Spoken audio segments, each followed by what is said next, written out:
so bato mokiliba ko se comporter lokola banzambe eza erreur grave lelo so to lobi que non lokola to échoué mais batumbolanga te batumbolanga te attaquer président de la République ngai boko sala 100 ans nazo tia président de la République poids que 2023 pas à sous-souber reli à ça la mandat na été en 2028 ah ouais ba commissi bouzo bana masolo je leur ai donné des conseils sur la coalition FCC Cash banda kala bazo tia kiteti mais eriko boîte comme odinda ba comme babouke Michel ils ont été incompétents d'organiser Moutoua Liboso Tolier 10 ans plus 8 ans 18 ans Tolier Likelemba si quand tu t'équipes IDPS il y a des gens qui ont demi-tout.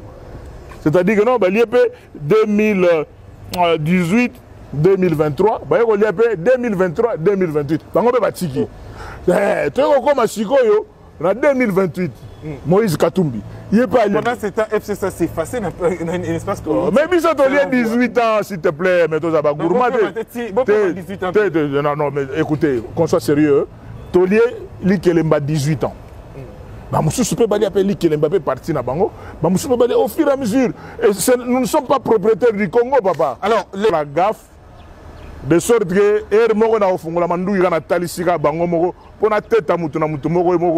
moi, je ne peux pas faire de quelqu'un un impopulaire comme c'est populaire. C'est Moutou Aza c'est-à-dire que nous, en tant qu'esprit, c'est là la erreur. Pam, Ngoïka sans témoin.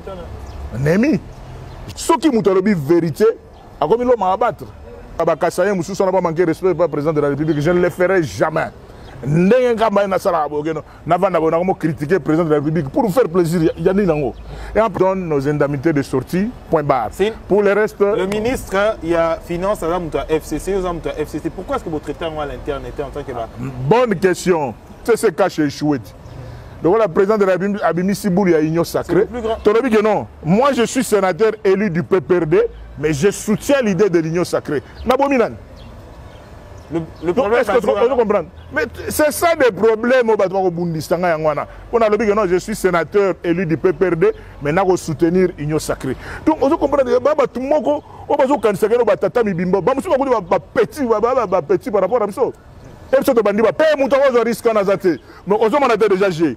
Propreté, bozangi stratégie zéro. Stratégie zéro. Donc il n'y a rien. Tout le monde a dit que Mikolo Batata Mibimba, Bazana Gombeguna, Boloko Tilokoti Bana Moga Mike Mike. Moi, Pungu Moga Mike Mike, Boloko Tilokoti Bango. Allez, beaucoup de films à donner en Bayali. Beaucoup de télévision. Mais le problème, c'est que les Pétuana, ils vont comprendre. Lelo Henri Magie, Adana Wal. Yemoko, Akendana Moutouté, Henri Magie est en prison. Bazo tout le monde on attend. Le président de la République sortant, Joseph Kabila Kabangi, tous ces mandats, et dans l'élection 2006, et dans l'élection 2011, à ça la campagne de Kanangate, et pourtant lui qui avait l'armée et tout ça, à Sougan aéroport. Je suis Raphaël Walukonka. Mesdames et messieurs, prière de vous abonner sur Info 243 afin de suivre le reste d'actualité en direct de la République démocratique du Congo. Pona koyeba basango ya Congo, pe koyeba makambo nyonso ekoleka na Congo, batata ba mama bo s'abonner na Info 243 na mwana na bino Raphaël Walukonka. Merci. Bote Bandeko Balandi Info 243 Boko Landa Biso P également na Congo Web Télévision Bote Nabino bienvenue. Lelo le 23 dans 2 jours bongo Rosala bongo Noël, joyeux Noël Nabino, bonne année 2021 apportez les bino makambo malamu mingi. Lelo to kosembola ma question d'actualité na moko ya Azali notable hein, depuis beaucoup de temps, il fait parler de lui, Azali qui élu, Azali qui député national, ancien gouverneur, il y a Kasai, Azali président national, il y a Grand Kasai, sénateur. Mon mboka Denis Kambai Simbombo. Bonjour. Bonjour Raphaël Walukonka et bienvenue dans le siège Nabiso, village Grand Kasai. Voilà. Alors, Ozali, président à Grand Kasai également, juriste, il y a formation, mais on doute de cette qualité aujourd'hui et pas Batumisusu. On croit qu'il y a certaines personnalités à PPRD aujourd'hui, on te traite dans Koulouna, on traite, il y a Montomoro, Azalaki, à Kokyo Lobelakou tout droité, quelqu'un qui parvenu, mercenaire et tout. Comment vous réagissez? Non, mais je crois qu'on ne jette de pierre qu'à l'arbre qui porte de fruits. Hein? Donc, on attend à perdre avec insectes miqué, c'est-à-dire que non, expression je n'ai pas le temps à perdre c'est-à-dire que ceux qui sont derrière eux tout droit qui est Denis Kambaye. Je crois que la parole c'est là Raf. Vas-y. Na batutu o bazo tinda bango wana muto na CV lokola ngazati. Batutu o ba kotina o ba miyebi. Des petits là ce sont des petits qu'on ramasse par-ci par-là. Bo gene bo finga Kambaye, bo finga Kambaye pourquoi parce que Kambaye excès de vérité. C'est ça. O bi ke bato so ba bi déjà makambo ndenge ezala. Des petits atala go ba ko lokota bango ale bo kende bo finga. Donc siko biloko ezo simbate déjà que pas comprendre de quoi il s'agit. Denis Kambaye non seulement que à Sali Université de Kinshasa, licencié en droit, ça fait plus d'une vingtaine d'années, mais Denis Kambaye est conseiller juridique, il y a Paul Capita, hein, un des 13 parlementaires, conseiller juridique dans la fonction publique, conseiller juridique dans le ministère, il y a travail, conseiller juridique dans le ministère des affaires sociales, il photo, conseiller juridique dans la mine, et Denis Kambaye est président de... Est-ce que vous comprenez la différence? Président de tous les députés nationaux élus de Kinshasa, ici à Kinshasa, en 2006 où il y avait un président de l'Assemblée nationale compétent, Vital Kamerende Naotaï Golobayango, Denis Kambaye est ministre Namboka Oyo, Denis Kambaye est gouverneur Namboka Oyo, Denis Kambaye est avocat. Je crois que bon, comme avocat, je crois que ce n'est pas n'importe qui. Et Denis Kambaye est chef de travaux dans l'université de Kinshasa. Denis Kambaye est sénateur. Mais nous avons répondu à des Bango, Barozo Chigo, frappe na bango na ndenga na bango. Na ndenga bango bana bagé. Ils ont l'air. Non, c'est-à-dire, mais comment? On a comprendre le GT. J'ai Ezandengenini. Tout est parti de la réclamation d'indemnité de sortie Nabiso. Et n'a pas si ma solo qui moi na ma iselé. Oh, aza ko na pouvoir ko do la ngote sur instruction ma ndenga salé lango. Que ti lelo ba indemnité de sortie Nabiso do tio zongote. Master Nabiso lolo akisanga. Akufi gouverneur azaki sénateur akufi atiki ko na indemnité de sortie na e futamité.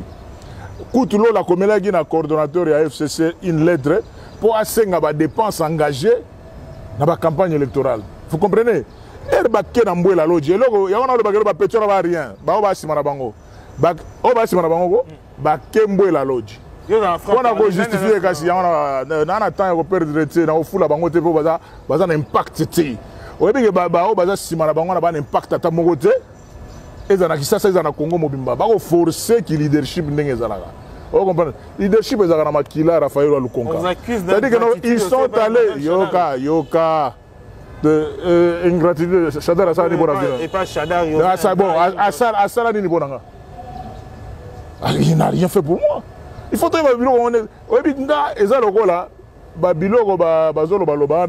c'est un meilleur joueur. Ou à une équipe telle, Bazana Posanae, Yarocha Bango Poa. Comment Denis Kambaye arrive au PPRD? C'est après le départ de Moïse Katumbi na Francis Kalombo. C'est-à-dire que de l'autre côté, bateau comme au tanké, ils n'ont pas de mécanisme. Bateau sur le plan du sport, na et l'obéli en tant que leader. Non, Denis Kambaye, général ami, vite en tant que vec club, c'est ça la vérité. Petit soit de réalité. Donc vous avez remplacé un grand leader. Na mouvement pour na poids place Moïse Katumbi na Francis Kalombo Bagolongwa. Vous comprenez? Mais ba petcho ba biloba ba comprendre la réalité makambuté.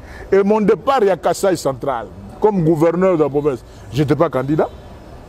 Ba tchaki ba candidat na bango. Et bon ba candidat bazo PZT. Habité Denis Kambaye partout où je pars, je suis l'homme de situations difficiles, tchakimia awa organisé awa. Mais je préfère que les débats contradictoires ce ne sont pas des leaders. Je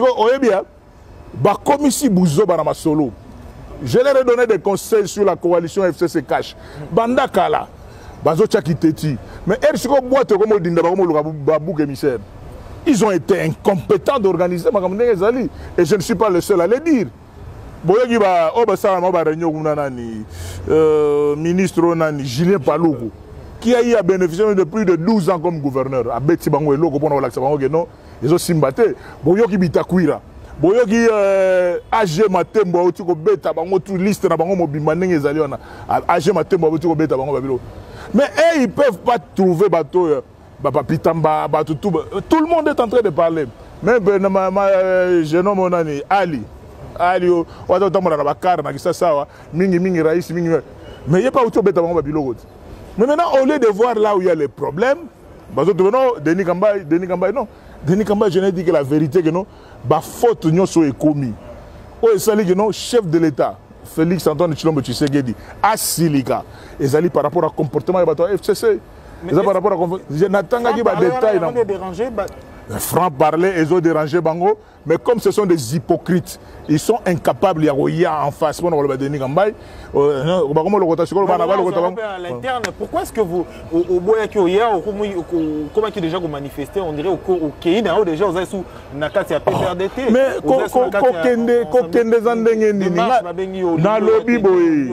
Raf, je suis sénateur élu sur la liste de PPRD. Attendez, il faut personne n'abima. Il faut personne. Parce que province, la Kasaï centrale, à part Nga, Denis Kambay, il y a 2-3 personnes à PPRD. C'est ce que moi j'ai fait à Kananga. Et vous savez, parce que on attend. Le président de la République sortant, Joseph Kabila Kabangi, tous ces mandats, et dans l'élection 2006, et dans l'élection 2011, à ça la campagne à Kananga, les gens ne le savent pas. Mais effectivement, donc la province, la Kasaï centrale, c'est la province la plus radicale que les Gagout Ramboujimaï. Mais ce que nous avons guerrier, le roi de Denis Kambay, au Vandisipe Masolo, camarade Chadari, à Kananga, et comme ça, il quartier général Naé. Il a fait plus de 4 jours à Kananga, 3 ou 4 jours à Kananga, à Kelodja, à Sankour, à Zongi Kananga, à Chikapa, à Zongi Kananga. Donc, à tamiser Kananga. Mais pourtant, le président de la République sortant à Soukan aéroport. Et pourtant, lui qui avait l'armée et tout ça, à Soukan aéroport. Donc, il est important que Petio Bagoyana Kombo ya SP Chadari va reconnaissant parce que l'ingratitude va y avoir à côté de Bango. Parce que je vous dis sincèrement, non, non, Zolo Baboui, Moutou a jamais au côté de la Kassai centrale de l'Isolo va perdre. Pour preuve, Ouazalagi, secrétaire exécutif provincial, il a PPRD, Kassai centrale. Tout le déjà Tchepois a déclaré qu'il y a continué l'union sacrée. Bajen l'union sacrée. Je te dis clairement. Province Swana ya Kassai centrale. FCC Mobimba. Oyo muto Kassai centrale da tembeya na yana bisa. Oyo ko sala boulot nga na sala na Kassai centrale azati. FCC Mobimba, PPRD Mobimba, de ceux qui n'ont aucun maboye que non bala taper chemise ya. Mes enfants. Na go sala nini so boza impopulaire. Mais ils sont impopulaires. Raphaël, je ne réponds pas à ma pungu pungu. Des petits insectes.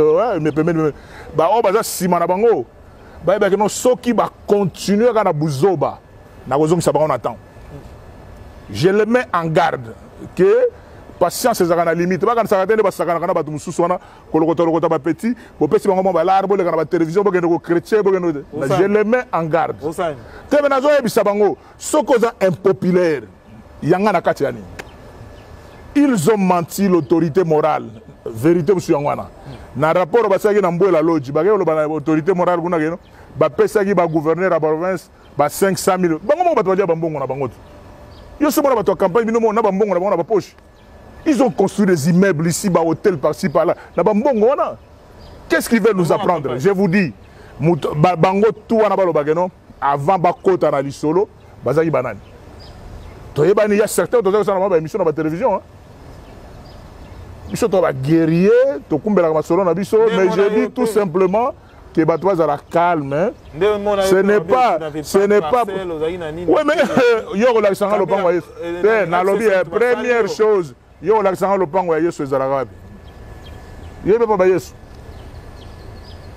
Non, quand tu dis au moins il y a ça va débat autant que va tout muto salinga non. On a bandé na Paul Capita conseiller juridique na bona tanga ba matériel. Vous donc à niveau matériel qui est déjà conseiller juridique tout jeune na bimi université. Vous comprenez? Oh, moi, j'ai été retenu dans la Cilicie, en 93-94. Je suis retenu assistant à la faculté de droit. 1. 2. Je suis retenu au cabinet du recteur Pindimbe Sakifou. Et belé au bagolo banal au bandit politique. 94-95, Naza, na cabinet, il y a recteur à l'université de Kinshasa comme son conseil juridique. Mais, oh, lelo. Ce qui on doit comprendre, hein, c'est la polémique on a dit. La vérité c'est quoi? Ce qui bozo kokama kambouté. Quel est mon problème? Stratégie mouké, moté mamabé, mauvais coaching. Oui bien là on vient battre na Sénat. Et là on va coaching, on va dire tout ça. Mais c'est ça la réalité. C'est-à-dire qu'il y a à peu près 10 ou 15 personnes qui Bazu président de la République sortant en otage. Et là on va dire ça les deux symbati. Et je ne suis pas le seul à le dire. Boyoka Bitakuira Lobiango, Boyoki Julien Palouka Lobiango. Et belé, même vieux Charles Lokoto, même vieux André Gimbuta, Boyoka est déjà. Bah, devait des alites. Mais quel est le problème avec Denis Kamba? Denis Kamba, je suis président du Grand Kassai. Boyoka na siège Nabiso. À aucun moment, Obo Zela Pananga, Nebo utilise Kaba Kassai, Moussou n'a pas manqué respect pour le président de la République. Je ne le ferai jamais. Ndenge kamba na sala bogeno na vanda bona comme critiquer le président de la République pour faire plaisir yani nango. Et en plus même ba obe baza kota président de la République. Moi je ne le fais pas parce que je flatte le président de la République. Non. Moi je le fais par conviction. Je le fais par conviction na yebi que non lelo. Ceux qui président de la République Fachi a échoué. Bakolo bana te IDPS muto échoué. Bakolo balu batala. C'est ça le problème. Le ko ngana zo kumbela mouvement wana. Nakoki kozela ni autorisation ya président. Ah ouais. Nakoki jamais kozela autorisation. Si kana ma tribalisme yo ba mamnine. Yo so tribaliste de. Yo il a Jésus a dit aller faire de toutes les nations les disciples en commençant par Jérusalem. Et la Bible dit Araf, oui bien. Tous ceux qui ça m'amène temps. Ngaso na se comportaka boye et ça la parce que na yebi réalité na ba combattant et bela na poto. Ezala boke tu ezala ba churambo ma mbata bango nyonso bazakuna ba Erika Bongo ba omoni ba président Dan Bazali awa ba président Marc ba o ba séjour na Kisasa. C'est-à-dire que là-bas le débat en Europe ce n'est pas le débat en termes de IDPS et tout ça non, en termes de talibans et tout ça. Et on a dit que non, on a donc premier de tous les talibans. Alors Lelo, voilà. J'invite tout le monde au calme. Biso tosali mabe ata mogote soki to réclamer ba droit na biso. Ba futa ba indemnité de sortie ba gouverneur de province. Mbongo ozala te ndenge nini. Yo lina yebina na biso mbongo ba bimisaka o ba zigzag. Mais j'ai été ministre, je sais de quoi je parle. Alors, soki mbongo ezalaki te. Pourquoi Premier ministre nous a reçus au mois de novembre? Non, au mois d'octobre l'année passée, 2019. Premier ministre, vieux Ilou Kamba. Il nous a reçus, on a besoin d'une image. Le gouverneur de province sous la conduite de Vieux Kimbuta. Dans les mois qui suivent, il faut faire ça. Donc, on a ministre des Finances. Pour avoir des petits bouchons sur le flattaka, c'est le pouvoir sur le pays. Comme ça, des problèmes personnels, je n'ai rien à voir avec cela. Donc, ils ont la chance. Et comme ils ont mais ils sont guerriers, il faut perso, on doit à personne. On doit avoir une stratégie. Alors, donc, je veux vraiment que bateau, sima, petit, la gaffe, de sorte que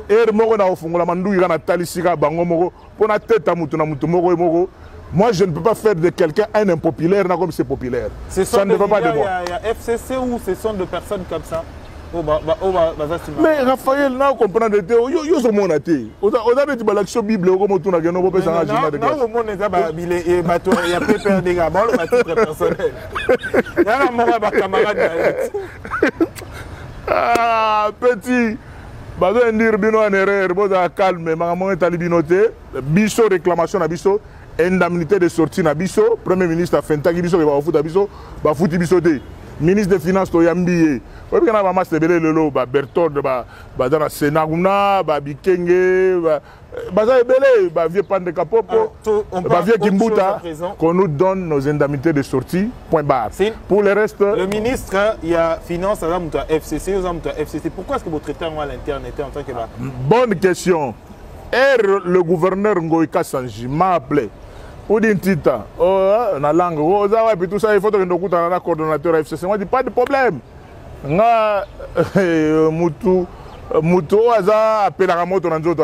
que nous, en tant qu'esprit, j'ai écouté Alphonse Ngoïka Sanji. Donc, il est dans le bureau, le coordonnateur de FCC. C'est là la erreur. Pam, pam, pam. Ngoïka Sanji témoin. Némi. Je lui ai dit devant Ngoïka Sanji, je lui ai dit, gouverneur, j'ai dit ce que je pensais. Mais Ertobimi, on a repris pratiquement copier-coller à Oezagi dans la lodge. Le gouverneur de province, le sénateur, vous comprenez? Ce qui est vérité, il faut abattre. Mais il faut comprendre que Nzamba legi bato mokiline wa yambalo baka. Nzamba legi de bokechu premier moi na komina kisasa place azana pesi mbote moi na fumuki mbango que Nzamba legi bato mokili. So bato mokili ba ko se comporter comme ba Nzamba eza erreur grave. Donc Denis Gamba ne défend que le droit les leçons de lobi genom. Le col a to échoué. Hein coalition FCC cache échoué. Donc le président de la Abimi Sibouli a union sacrée. Non. Moi je suis sénateur élu du PPRD, mais je soutiens l'idée de l'union sacrée. Nabominan. Le problème, est-ce que tu comprends? Mais c'est ça le problème au Bundistanga. On a le dit que non, je suis sénateur élu du PPRD, mais je soutenir l'union sacrée. Donc on comprend que tout le monde petit par rapport à ça. Et ça politique, politique.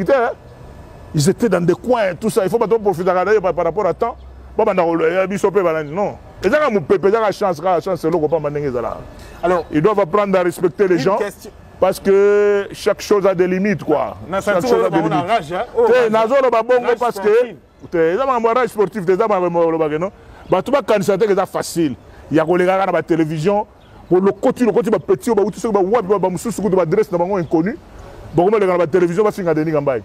il m'injurie pourquoi? Parce qu'on a lobby que non, je suis du PPRD mais je soutiens l'union sacrée. Mais et on traite de non, ils ont traité de Kamba de délinquants. On comprend. Ils ont un langage mogo. Oh bah tché bango na munoko pour ba ya goloba. Et on va petit na occuper bango té. Ba mettre na bango ba bimamba pour baloba. On comprend. Et ça tu vois que de dojo mogo boye. Yo mo bundisa ba élève. Notre souvenir, les risques qu'ils ont affrontés face à face. Tu sais, nous risque en azaté. Mais on a déjà j'ai propreté, bozangi stratégie zéro. Stratégie zéro. Donc il n'y a rien. Tout le monde a dit bah mikolo batata mibimba, bazana gombeguna, boloko tu lokoti bana moka mike mike. Moi bah ma pungu moka mike mike boloko tu lokoti bango. Allez, beaucoup de filles à Denis Gamba yali. Beaucoup de la télévision. Mais le problème c'est que bah petit on a eu va comprendre. Lelo Henri Magie. Azana wali yemoko akenda na mutute Henri Magie na prison petit nanga popol badjegate parce que toka ki ni tete petit frère nanga Jekoko Mulumba Gérard Ndenga lelaki tout ça et pourtant Gérard Mulumba n'est pas avec na ba côté wana c'est plaidoyer Gérard lelo petit popol azali banda ba o ba continuer ko loba wana jour na ko loba kanangi pour justice za sunenge za yonate justice go alors,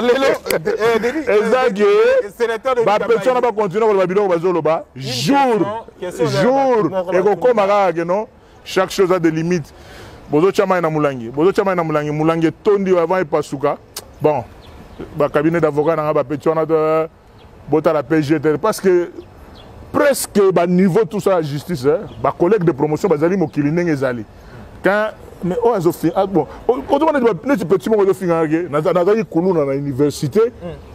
Est-ce que vous avez un jury public tata batoulement nana bana ici ba université c'est bana nanga ba c'est vraiment mona muto da ministre au traité da kuluna parce que sportif Donc on a donc moto ça sport na université aza kuluna. On zona bango pe bien mais so tali forme pe ba petit on a ndenge ba latel na ndenge ba zaleli. Na on ba ko lukela ba petit ba tumawa. Donc ba parents ya bana na ba ko tinda na télévision ba finga Denis Kambai na ko senga na bino bozo bana na bino bozongisa bango ba tipo ba bombali na sima na bango ba ya fara. Aujourd'hui, FCC guerre. Le problème, c'est quoi? Naza porte-parole à Biloko Wanate, papa. C'est pas solo.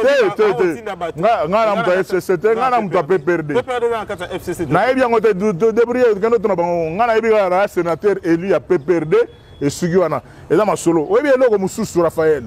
Oh, babouzo, bagnon, chose, parce que na Vandaki, comme simple militant. Nana Bana Maye, belé, le président du parti politique. Bamusuku va petit va créer un parti politique va gagner siège guna mais pas tout na bango moto moko ti o bien moto tambola moi sondage ko to bete émission na master na bino nani Peter Chan bureau na ngayo l'accent que dans moins de 3-4 jours comme na 280 000 vies o comprendre que na moto na eloko yanga na za eloko on est to beta boy o yo kan en plus Denis c'est naza moto j'ai mes défauts mais j'ai beaucoup de qualités. Mais tout le monde a été. Tout le monde a été. J'ai un système. Photo yo. Tout le monde a une question sur cette photo. On aura mal compris, mal aimé ton problème à vos amis.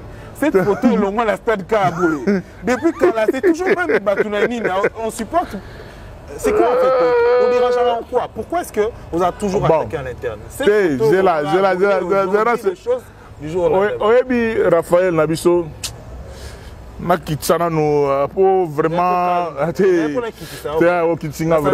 vraiment ba téléspectateurs bolimbisanga c'est parce que na moni geno ba mapungu des petits insectes par-ci par-là ba lokoti bango abo finga kambai na ba télévision pour senga ba indemnité de sortie na e bo finga kambai na télévision parce que lobi que il est du PPRD mais il soutient l'union sacrée et bo finga kambai na télévision parce que Denis Kambai za lokola po et bien il y a d'autres Kassaïens il y a des Kassaïens qu'on utilise les gars na télévision attaquer président de la République.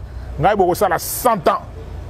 Nazo tia président de la République poids qui est 2023 puis à sous-souber relis à ça la mandat en 2028. Ah ouais. Je le ferai. Pardon. Deux mandats. À ça la deux mandats est tranquille et je ne suis demandeur de rien. Et ça ma logique en tant que président Grand Kassai pour ceux qui kanangi bakotonga biso. Par rapport à Oyo. Bon, banda balongola siko photo ngo. Est-ce que ça va coupe? Vous comprenez que vous avez dit que milimo te. Raf. Babundisaka milimo te. Babundisaka milimo te. Ngana mwana fumuki mbangu. Ngana mwana fumuki mbangu. Je connais l'engagement boninga na zo pour sport na biso. Na préparer ma match bi to komo kende kan yango yo. Na ko betelo masole belé Raphaël. Babi mitema mabe futaka te. Même makambo to leka oyo. Le ministère des Sports Herba Katiangombe, Lipam, jeunesse qui est cash. Sport et FCC. Na quel cabinet vient tambo mwamba. Abetena maso non Denis Loko les abo, il y a pas de problème. Yo na jeune c'est boussa boya na gouvernement. D'ailleurs makamba sport on a concurrence. Mais le ko la bande comme ça on a PPRD mitema mabe. Ba longoli on a propre pose on a PPRD te pesa ngo Patrick Bologna et na ko.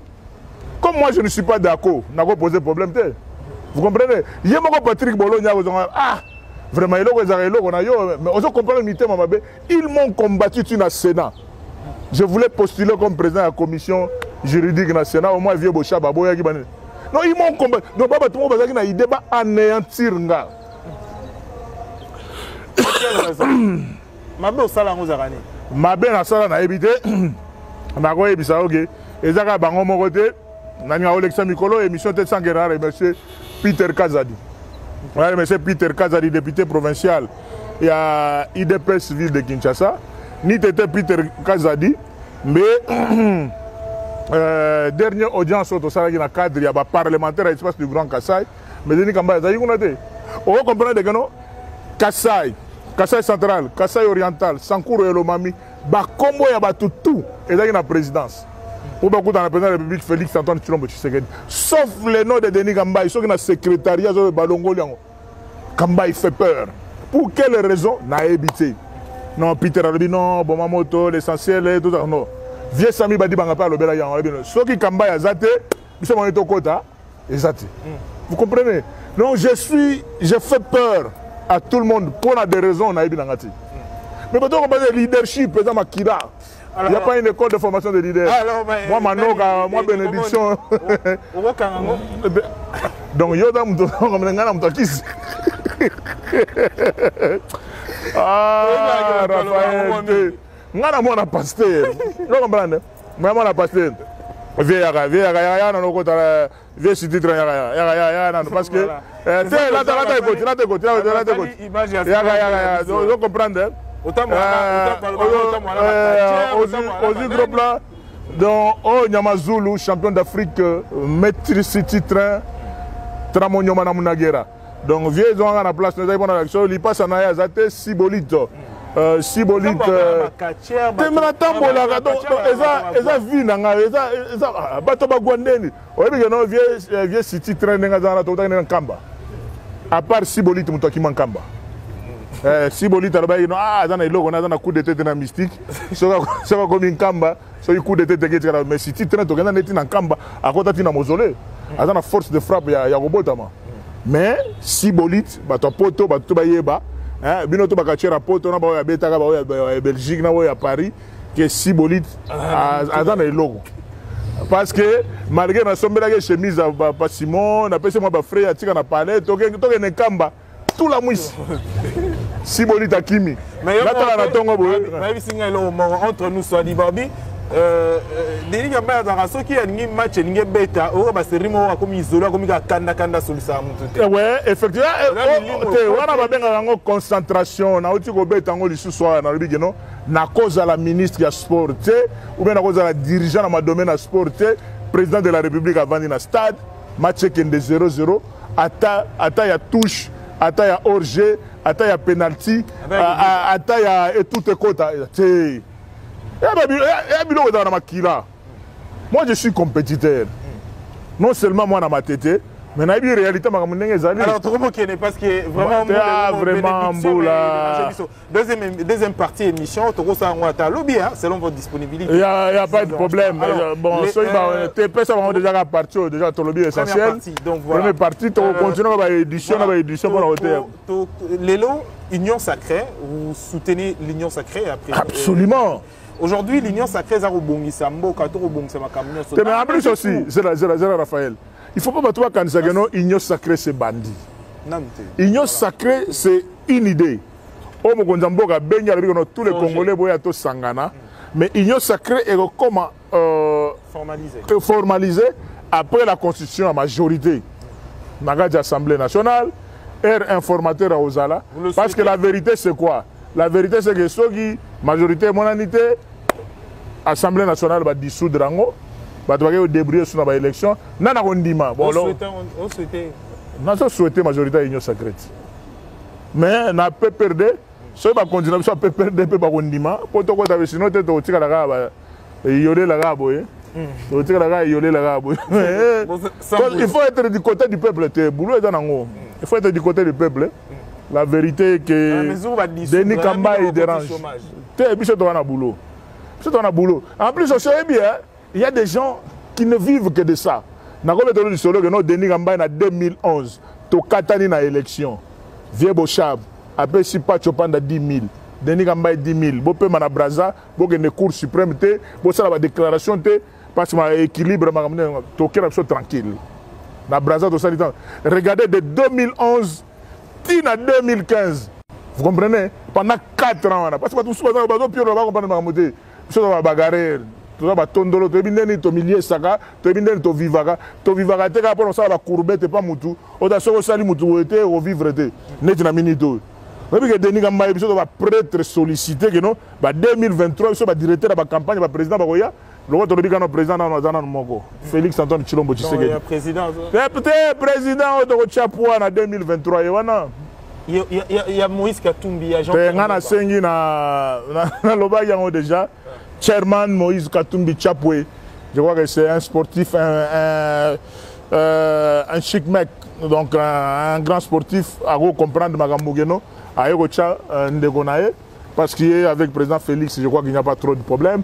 atie président Félix Poa 2023 2028 soki ozala mpe candidat te mais président chairman azalaki déjà candidate sikoyo minute oyo ye patikana makambo na évolue bien que Vieux Valentin Guérengo, collègue sénateur Vieux Valentin Guérengo, oh Denis o makambo nini okoma boye ngabi vie po tikanga nazo raisonner na zwi autorisation mutu te peut-être pe ba proposition na nga président Félix akoki pe koboya yango libre à lui akoboya yango mais nga na tali par rapport à idée na nga en tant que président Grand Kassai na peseli idée na lobi que non FCC aussi vous avez un candidat peur de voir un candidat pour 2023 bon nakota ba réunion na te na ebite na ebite un candidat, mais un candidat 2023, c'est Félix. Voilà. Le seul.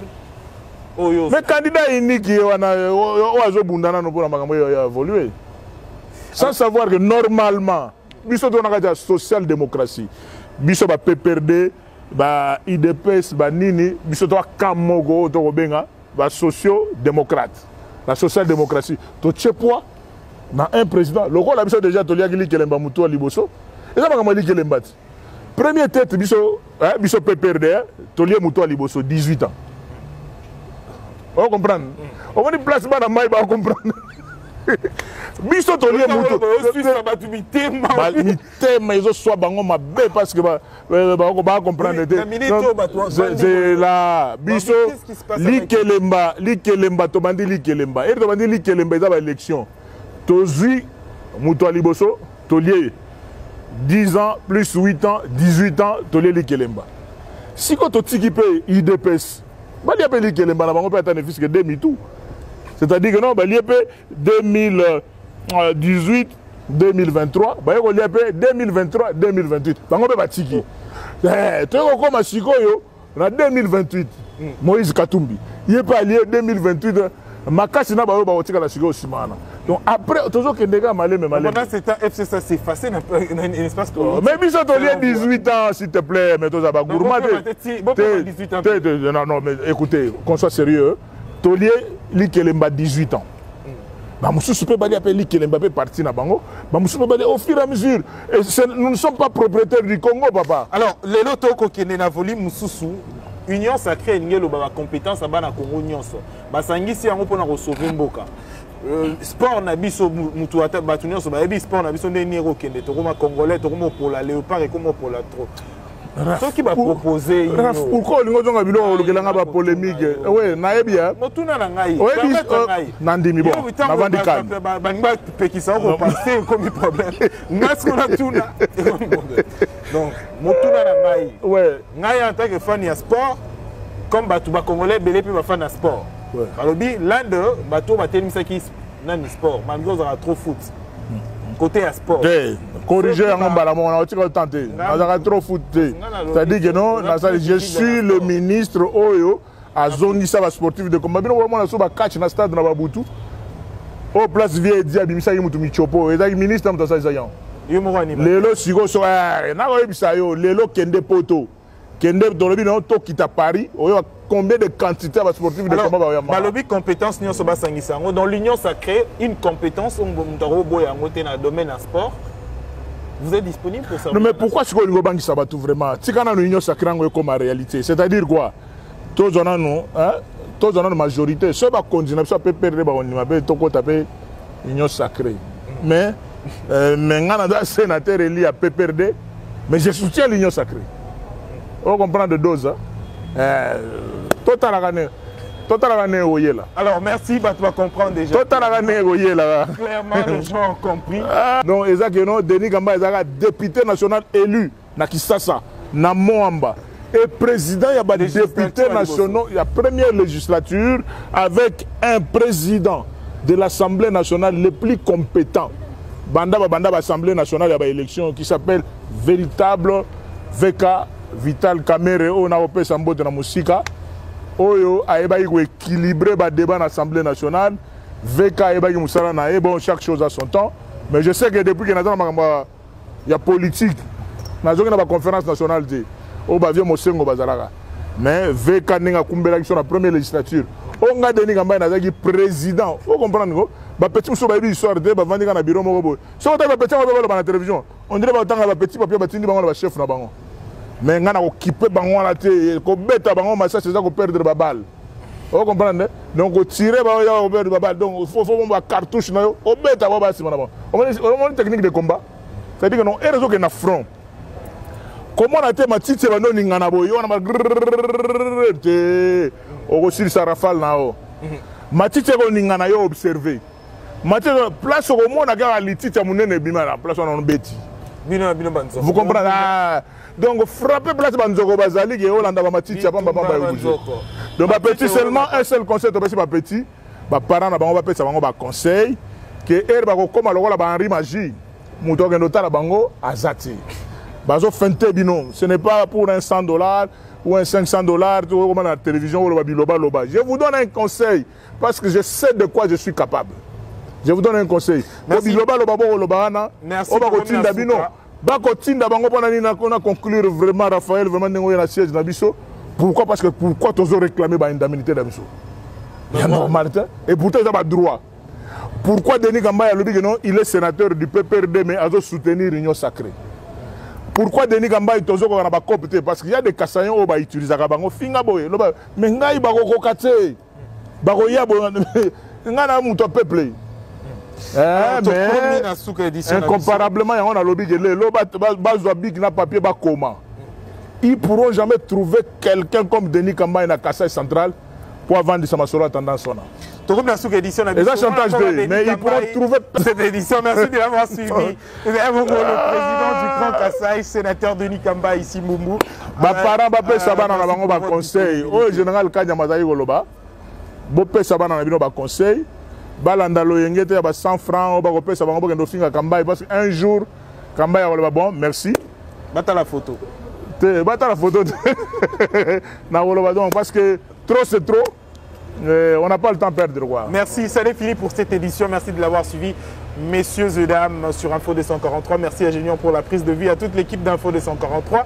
Tout à l'année prochainement pour une prochaine édition. D'ici là, portez-vous bien. Au revoir. Je suis Raphaël Walukonka. Mesdames et messieurs, prière de vous abonner sur Info 243 afin de suivre le reste d'actualité en direct de la République démocratique du Congo. Pona koyeba basango ya Congo, pe koyeba makambo nyonso ekoleka na Congo, batata ba mama bo s'abonner na Info 243 na mwana na bino Raphaël Walukonka. Merci.